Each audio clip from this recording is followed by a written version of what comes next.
Ryan Habey has many loves in his life.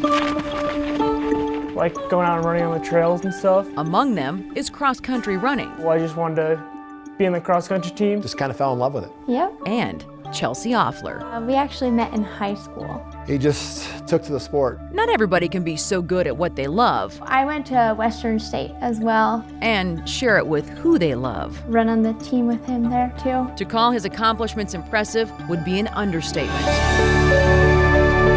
And Habey is your national champion. In college was nationals last year, I won that, which is really fun. Winning the NCAA Division II steeplechase was just the beginning. 2 months after that, he's time qualified for the Olympic trials. His family was kind of impressed. Well, obviously, when you have a son who goes off to college like that and performs like he does, you're very proud. Ryan was at the top of his sport. He was running at that time at a world-class level. It was awesome. It was so much fun with my team, everything right there next to me. So he had a great year last year. It's just so unbelievable how fragile life is, But the next 10 days how fast things can change. would change everything. Honestly, all of us at first were like, it's Ryan, he'll be fine. Like, I didn't realize how bad it was. Shocking, to say the least. Less than 2 weeks after competing in the Olympic trials, Ryan slipped and fell 13 feet while climbing an apartment balcony in Boulder. Now we got a call about 2:30 from his friend who said, hey, listen, Ryan's fallen. The ambulance is here. They're taking him to the hospital. We don't know how bad it is. There was alcohol involved, but it was also raining.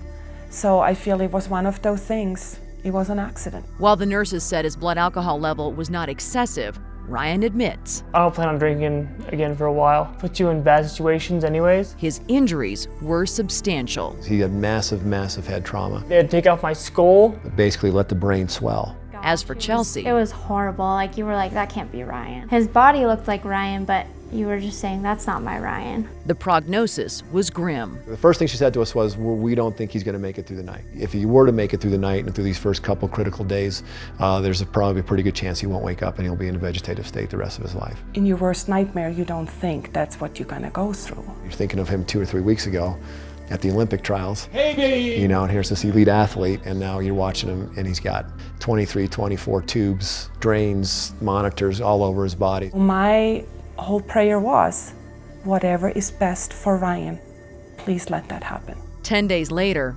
Ryan woke up. If anybody can do it, it's Ryan. He's always been kind of a fighter and a warrior. And 4 months after his accident, Ryan is running again. Feels pretty good. The road to recovery is a long one. he's literally got to retrain and relearn everything. Good. It's good to get a little sweat going. He really believes if he works hard at it, he can overcome it. Thankfully, youth is on his side. He's young. There's no limits. He's athletic. He's got kind of a fighting spirit being an athlete. He can do this. He can do this. Nice. Ryan's story has brought together the entire community of Evergreen. As proud as we are of him, there's definitely been a lot of people behind him, and we want to thank everybody for that. You realize how many friends you have. And it's brought this close family even closer. Yeah, that was freshman year. Definitely helps a lot having that kind of support. As for the future, I want to finish school. He's only a year away from his degree. and what about his love for cross country? I want to be running again next year on my team. It'd be awesome. It would be so good because I know the team misses him. I never thought that I'd be able to run with my brother again. He just loves to run. Yeah. Life's short and you never know what's going to happen. You got to live it to your fullest when you can. His family would expect nothing less from their fighter. Oh, unbelievable proud. Unbelievable. It's pretty inspirational. This is Ryan Habey. He can do this.